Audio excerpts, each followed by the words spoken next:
She stepped off the bus carrying more than just a suitcase. She carried a secret that could destroy everything she'd built. When the desert rain turned red as blood, washing the streets of this forgotten town, a sheriff who trusted no one found himself face to face with a woman whose past refused to stay buried. What she was hiding would change both their lives forever. But sometimes the most dangerous secrets are the ones we keep from ourselves. If you're ready for a story that will keep you on the edge of your seat, smash that like button, hit subscribe, and let me know in the comments where you're watching from. Trust me, you won't see this twist coming. The dust settled like prayers on her shoulders as Eliza stepped from the bus, her suitcase heavy with more than clothes. Red Mesa stretched before her, a town that time had forgotten, where buildings leaned against each other like old friends, sharing secrets. The desert wind carried whispers of sage and something else, something that made her chest tighten with recognition. She had come here to disappear, but the weight in her stomach told her she had only arrived at the place where her ghosts were waiting. The sheriff's office stood at the town's heart, its weathered wood the color of dried blood. Through the window, she glimpsed a man bent over papers, his shoulders carrying their own invisible burden. When he looked up, their eyes met for a moment. Brown, meeting blue across the glass, before she turned away, pulling her cardigan closer despite the desert heat. He sees too much, she thought, the observation settling like a stone in her throat. The rain began at sunset, each drop striking the earth like a judgment. Eliza found herself caught between the general store and the diner, her thin shoes no match for the sudden deluge. The water ran red with desert clay, painting the streets the color of her nightmares. "Miss." The voice came from behind her, deep and careful. "You'll catch your death." Sheriff Wade stood in the doorway of his office, one hand extended toward her, though he remained at a safe distance. His face was weathered like the town itself, marked by years of small tragedies and larger silences. "I don't want to impose," she said, her voice barely audible above the rain. "No imposition." He stepped back, creating space for her to enter. "Storm like this won't pass till morning." Inside, the jail cell stood open like a mouth, but he led her to a small room behind his desk, a space that smelled of coffee and old leather. She set her suitcase down carefully, as if it contained something that might break. Wade moved around his office with the precision of someone who had learned to read danger in the smallest details. He brewed coffee in silence, each action deliberate, while Eliza sat with her hands folded, watching the rain streak the windows in patterns that reminded her of tears. "Been traveling long?" he asked, setting a mug before her. "Long enough?" She wrapped her fingers around the ceramic, grateful for its warmth. This seemed like a good place to rest. He nodded, settling into his chair across the room. Not too close, not too far. Everything about him spoke of a man who understood the importance of proper distance. Outside, the rain continued its red percussion against the earth, and Eliza felt something loosening in her chest. Not relief exactly, but the beginning of something that might one day resemble peace. The morning brought clarity and the scent of sage. Eliza woke on the cot Wade had provided, her body stiff but her mind clearer than it had been in months. Through the window, Red Mesa looked newborn, washed clean by the night's rain. Wade sat at his desk, already dressed, reading something. That made his brow furrow. When he noticed her stirring, he folded the papers quickly. "Coffee's fresh," he said. "Mrs. Chen from the diner sent breakfast." The kindness in the gesture made her throat constrict.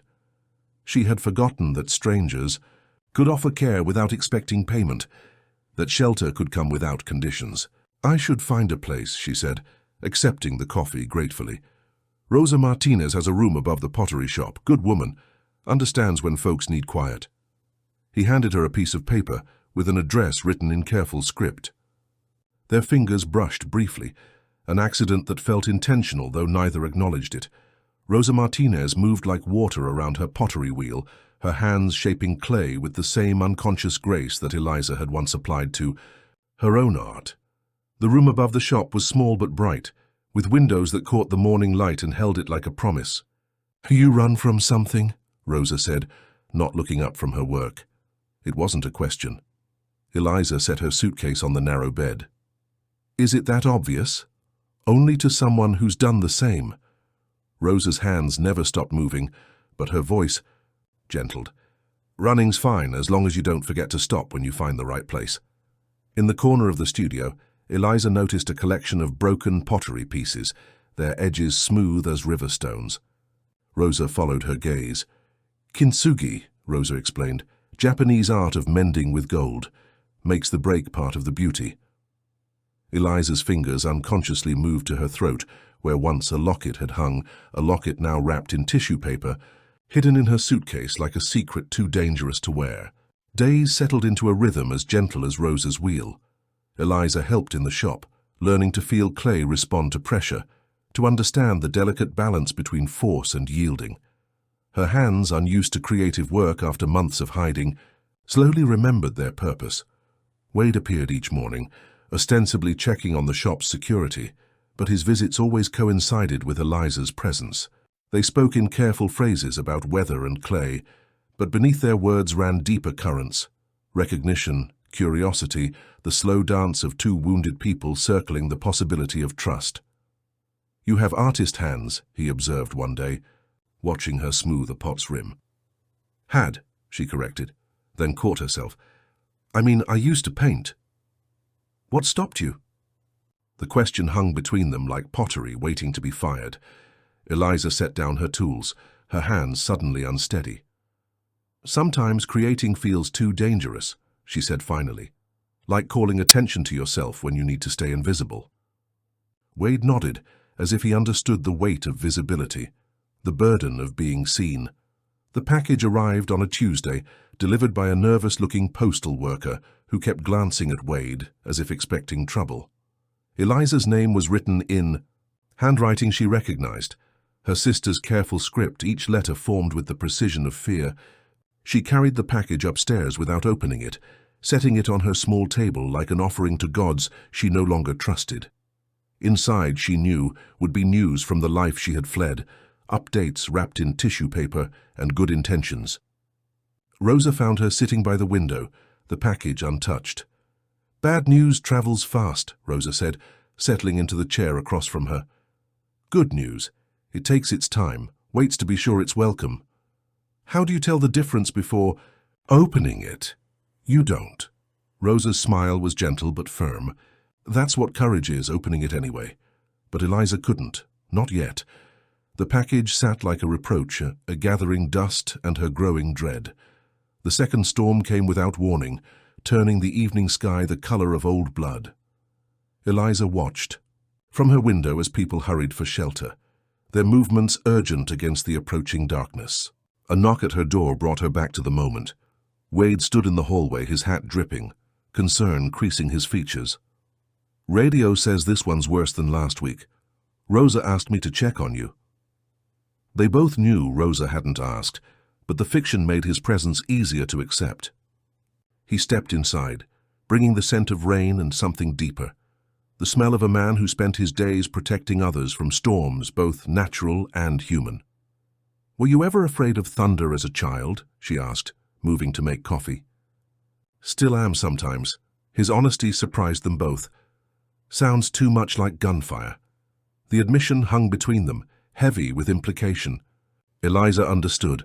Some sounds carved themselves into memory, becoming permanent residents of the heart's darker rooms. The storm raged for 3 days, trapping them in comfortable proximity. They played cards with Rosa's deck, each game becoming an archaeology of small revelations. Wade learned that Eliza preferred tea to coffee, that she counted cards without realizing it, that she flinched at sudden movements but leaned into gentle ones. Eliza discovered that the sheriff read poetry, that his hands shook slightly when he was tired, that he watched her with the careful attention of someone who had learned to read between lines. On the third night, as the wind howled like something lost, Eliza's composure finally cracked. The package from her sister seemed to pulse on the table, demanding acknowledgement. I can't, she whispered, staring at it. I can't know what it says. Wade didn't ask what she meant. Instead, he moved to the window, giving her space to break without being watched. Sometimes, he said quietly, the hardest thing is not what happened, but what we think we deserved. Rosa found them the next morning. Eliza curled in her chair with the opened package in her lap, Wade sleeping upright in the corner like a guardian who had forgotten his shift was over. The storm had passed, leaving the world washed clean and strangely bright. "Good news or bad?" Rosa asked, settling beside Eliza. "Both." Eliza held up a photograph, herself at an art gallery, radiant beside a painting that seemed to glow with inner light. "My work sold, all of it. The gallery wants more." Wade stirred at the sound of their voices, his eyes immediately finding Eliza's face, reading the complex mix of joy and terror there. "But," he prompted gently, "but they want to meet me, do interviews, put my face on things." Her voice grew smaller with each word. "I can't be that visible. Not yet." Rosa reached for her pottery box, retrieving a small bowl, one that had been broken and mended with golden veins. She placed it in Eliza's hands. "The cracks don't make it weaker," Rosa said. "They make it impossible to duplicate, original." The decision came slowly, like dawn over the desert. Eliza spent days walking Red Mesa's quiet streets, her locket finally retrieved from its tissue paper exile and hanging once again at her throat. The weight of it had changed, no longer an anchor but a compass pointing towards something she was finally ready to approach. Wade accompanied her on these walks, matching her pace, offering presence without pressure. They spoke little, but communicated much, in the way he positioned himself between her and the road, in how she gradually closed the distance between them, in the growing ease of their shared silences. "I'm thinking of calling the gallery," she said one evening as they sat on Rosa's porch, watching the sunset paint the sky in watercolors. "Good," he said simply. "I might have to leave. Go back. Face things." This time his response took longer, and when it came, his voice carried the weight of his own careful consideration, running towards something's different than running away. "How do you know which you're doing?" He smiled, the expression transforming his weathered features. "When you stop looking over your shoulder." The phone call lasted 30 minutes but felt like 30 years. Eliza's hands trembled as she hung up, her future suddenly bright and terrifying in equal measure. The gallery wanted to feature her work in a major exhibition. They were willing to wait, to let her control the terms of her visibility. Rosa and Wade flanked her on the porch, solid as bookends, as she processed what this meant. Her art, the painting she had created in those dark months before fleeing, would be seen, valued, celebrated. The thought made her dizzy with possibility and panic. "I said yes," she whispered, the words tasting like freedom and fear. Wade reached over, his calloused hand covering hers briefly. The gesture was simple but profound. Acknowledgement. Support, promise. "When?" Rosa asked. 6 months, enough time to—" Eliza paused, searching for words. "To prepare. To make sure I'm strong enough." "You're stronger than you know," Wade said quietly. "Been strong all along. Just took time to remember." The seasons turned, and with them, Eliza. She painted. Again her canvases filled with the colors of Red Mesa, desert roses and storm clouds, the golden light of sunset through Rosa's windows, the deep blue of Wade's steady gaze. Her art had changed, gained depth and complexity from her journey through darkness.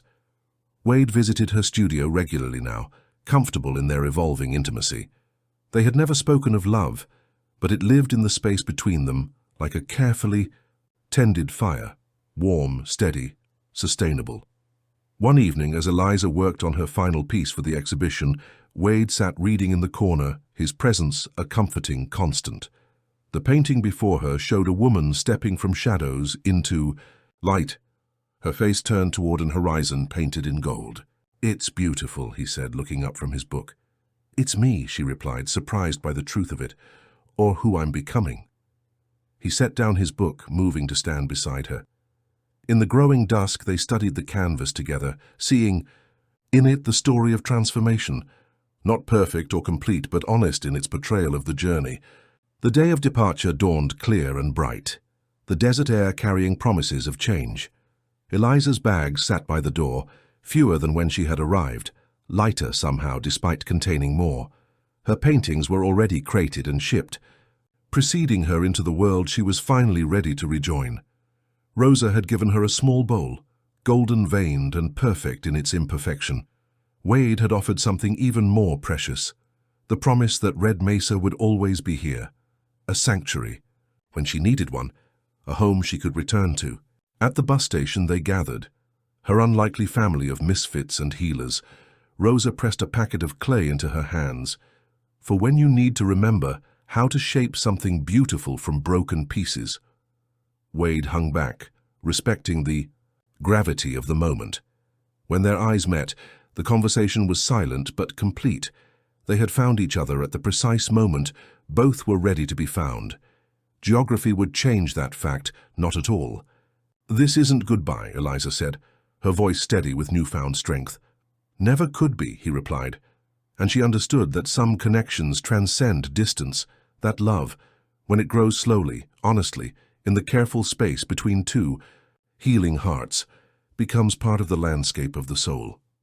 As the bus pulled away, Eliza pressed her palm to the window, watching Red Mesa grow small but not disappearing.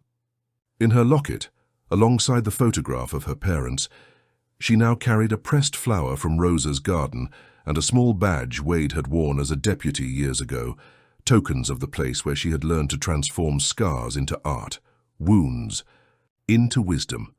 The desert rolled past, vast and forgiving, and Eliza felt herself expanding to meet it, no longer running from her reflection, but moving toward the light that waited just beyond the horizon.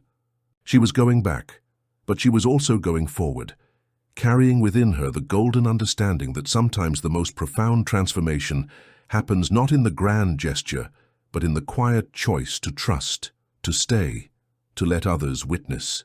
The slow, beautiful work of becoming whole.